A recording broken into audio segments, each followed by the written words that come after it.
Dear students, good morning. Today 7th class Hindi.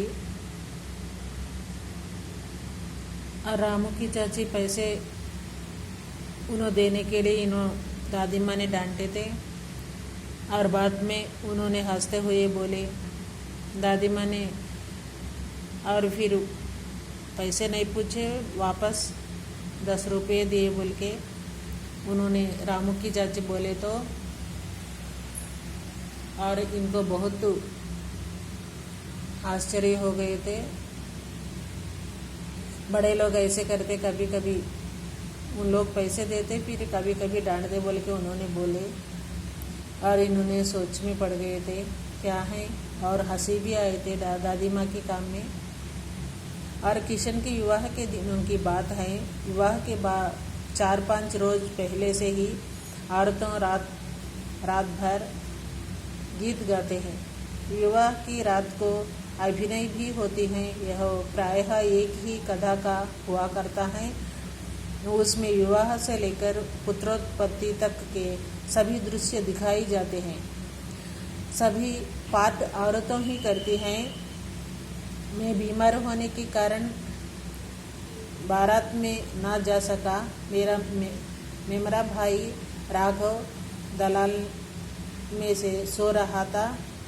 वह भी बारात जाने के बाद पहुंचा था। औरतों ने उस पर आपत्ति की। किशन की शादी नज़दीक में आ गए थे। क्या कर रहे थे, उसके पहले से लोगों ने तरह तरह की गीत गाकर रात भर नाचते रहते हैं। और जो शादी के दिन में भी उन लोग ये नाटक करते, कौन सा है, एक्शन करते हैं, और उनकी शादी से लेकर और बच्चे होने तक की पूरा दृश्यों को दिखाते हैं नाटक के रूप में। और बाद में बारात भी होता है शादी होने के बाद। और इनकी मामा का बेटा क्या है, बरामदे में सो रहे थे, और उन्होंने ऐसे सोने के कारण औरतों ने बहुत गुस्सा करे थे। दादी माँ बिगड़ी, लड़के से क्या पर्दा, लड़के और ब्रह्मा का मन एक सा होता है। मुझे भी पास ही एक चारपाई पर चादर चढ़ाकर दादी माँ ने चुपके से सुला दिया था। बड़ी हंसी आ रही थी। सोचा कहीं जाने से हंस दूँ, भेद खुल जाए तो निकाल बाहर किया जाऊंगा। पर भाभी की बात पर हंसी रुक ना सकी और बड़ा फोड़ हो गया। दादी माँ ने क्या करे, वो बच्चा को लाकर और इनके बाजू एक चादर चढ़ा कर उसमें सुलाए थे, और चुपके और इनको हंसी आ रहे थे। लेकिन इनको हंसी जोर से हंसने सोचे थे, लेकिन इतने में भाभी क्या करे थे, बच्चा क्या है, छोटा बच्चा, इन्हों सो रहे ना, इनको भूख लगते, क्या है कि दूध पिलाना क्या बोल के उन्होंने इनकी जो इन्हों चुपके वहाँ छुपाए थे वो तो खुलाए थे। देवू की माँ ने चादर खींच ली। कहो दादी, यहाँ कौन बच्चा सोया है, बेचारा रोता है शायद, दूध तो पिलाऊं। हाथ पाई शुरू हुई। दादी माँ बिगड़ी, लड़के से क्या लगती हैं, छोटा बच्चे से क्या है आप लोगों को बोल के उन्होंने पूछे थे। सुबह और ये नाचने के टाइम में सभी लोग जाग के रख के उनकी नाचना, उनकी गाना सुनते रहते, ऐसा कोई भी नहीं सोते। लेकिन ये छोटा बच्चा है ना बोल के दादी माँ बोल रहे, इन लोगों ने उनको भी उठाने की कोशिश कर रहे। सुबह रास्ते में देवू की माँ मिली। कल वाला बच्चा भाभी। मैं वहाँ से जोर से भागा और दादी माँ के पास जा खड़ा हुआ। कल वाला बच्चा के बारे में इन्होंने बोल रहे थे, तभी इन्होंने क्या करे, जोर से भागकर दादी माँ के पास चले गए। वस्तुतः किसी प्रकार का अपराध हो जाने पर जब हम दादी माँ की छाया में खड़े हो जाते, अभेदान मिल जाता। और इन लोगों को डर हो गए तो कोई गुस्सा करे तो दादी माँ के पास जाकर इन लोगों ने खड़ते हैं, तब उन्होंने उन लोगों को समझाते। स्नेह और ममता की मूर्ति दादी माँ की एक एक बात आज कैसे कैसे मालूम होती है। परिस्थितियों का वाच्य चक्र जीवन में सीखे पत्ते सा कैसा नाचता है, इसे दादी माँ खूब जानती थी। और क्या अच्छा क्या बुरा क्या सब इनको मालूम है। दादी माँ की मृत्यु के बाद से ही वे बहुत उदास रही। संसार उन्हें धोखे की रट्टी मालूम होता। दादा ने उन्हें स्वयं जो धोखा दिया, वे सदा उन्हें आगे भेजकर अपने पीछे जाने की झूठी बात कहा करते थे। दादी की मृत्यु के बाद कुंकुरमुत्ते की तरह बढ़ाने वाले मुंह में राम, बगल में छुरी वाले दोस्तों की शुभचिंतन ने स्थिति और भी डामाडोल कर दी। दादा के श्रद्धा में दादी माँ के मना करने पर भी पिताजी ने जो आतुल संपत्ति व्यय की वह घर की तो थी नहीं। उनकी दादा ने कुछ भी कमाए नहीं, कुछ भी नहीं। इसी ऊपर दादी माँ कभी कभी गुस्सा करते रहते थे। और उन्होंने मानने की जब उनकी दादा मर गए थे तब उनके पिता ने बहुत खर्च करे थे। वो भी उन्होंने कमाए सवाला नहीं, घर का नहीं, और खर्च करके उन्होंने उनकी श्राद्ध कर्म भी करे थे। दादी माँ अक्सर उदास रहा करता। माघ के दिन थे, कड़ाके का जड़ा पड़ा रहा था। पछुआ का सन्नाटा और पाले की शीत हड्डियों में घुसी पड़ती। शाम को मैंने देखा दादी माँ गीली धोती पहने कोने वाले घर में एक संदूक पर दिया जलाए हाथ जोड़कर बैठी थी। उनकी स्नेह कातर आंखों में मैंने आंसू कभी नहीं देखा था। मैं बहुत देर तक मन मारे उनके पास बैठा रहा।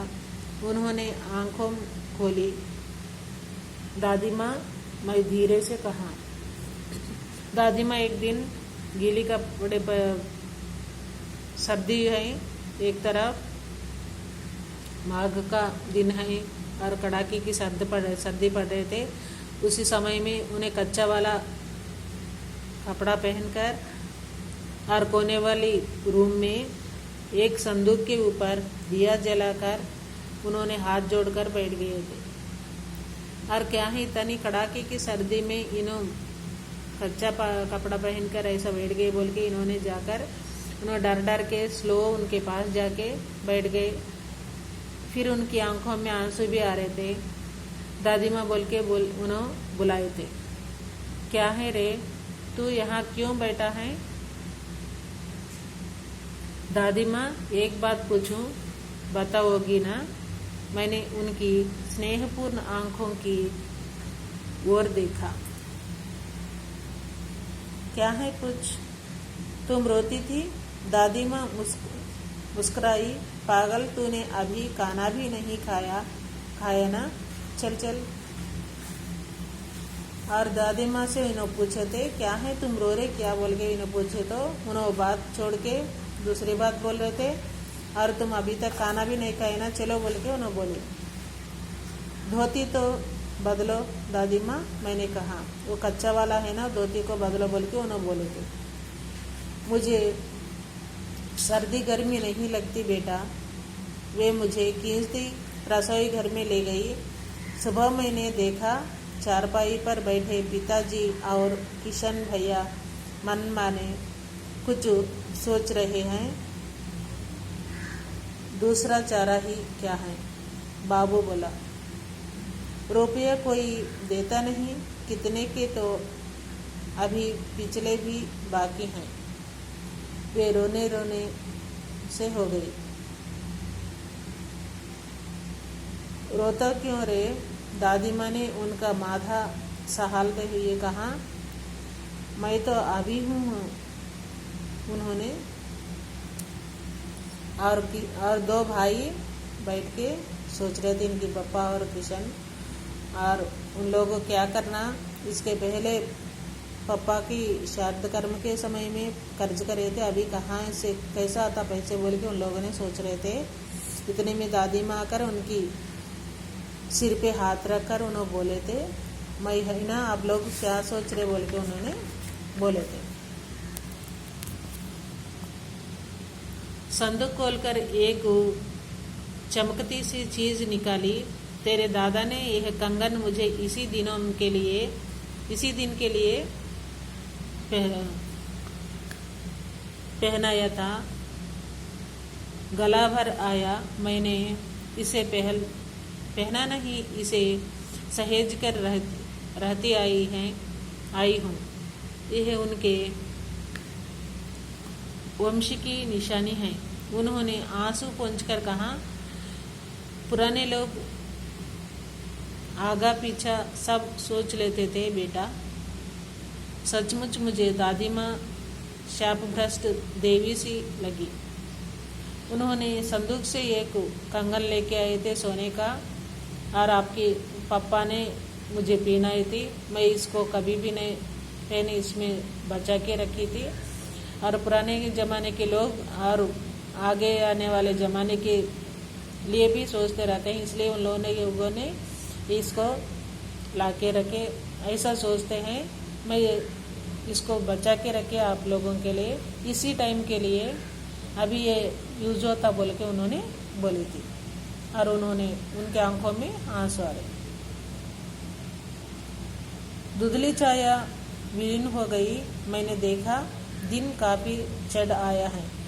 पास के लंबे खजूर के पेड़ उड़कर एक कौवा अपनी घिनौनी काली पंखों फैलाकर मेरी खिड़की पर बैठ गया। हाथ में अब किशन भैया का पत्र कांप रहा है। काली चींटियों से कतारें धूमिल हो रही है। आंखों पर विश्वास होता। मन बार बार अपने से ही पूछा बैठता है, क्या सचमुच दादी माँ नहीं रही? और उनकी दादी माँ चले गए बोल के, मर गए बोल के, और किशन भाई ने उन्होंने पत्र लिखे थे। और दादी माँ बार बार याद आ रहे। और खजूर की पेड़ में एक कौवा है, उन्होंने आकर इनकी खिड़की के पास बैठे थे। और थोड़े लोग सोचते हैं कौवा के रूप में जो मर गए से वाला उन लोगों के आत्मा आता है बोल के सोचते हैं। ऐसे इन्होंने भी सोच रहे थे। अभी सोच रहे क्या है, क्या सचमुच में दादी माँ मर गए क्या बोल के, अभी नहीं है क्या बोल के इन्होंने सोच रहे थे। और ये राइटर है शिव प्रसाद सिंह। डियर स्टूडेंट्स, आज लेसन दादी माँ का लेसन तो खत्म हो गए थे। आपको मैं वर्क दे रहे ना डिफिकल्ट वर्ड्स, ये भी आज खत्म होने वाला है। विह्वल, दृश्य, परिस्थितियों, वाच्या चक्र,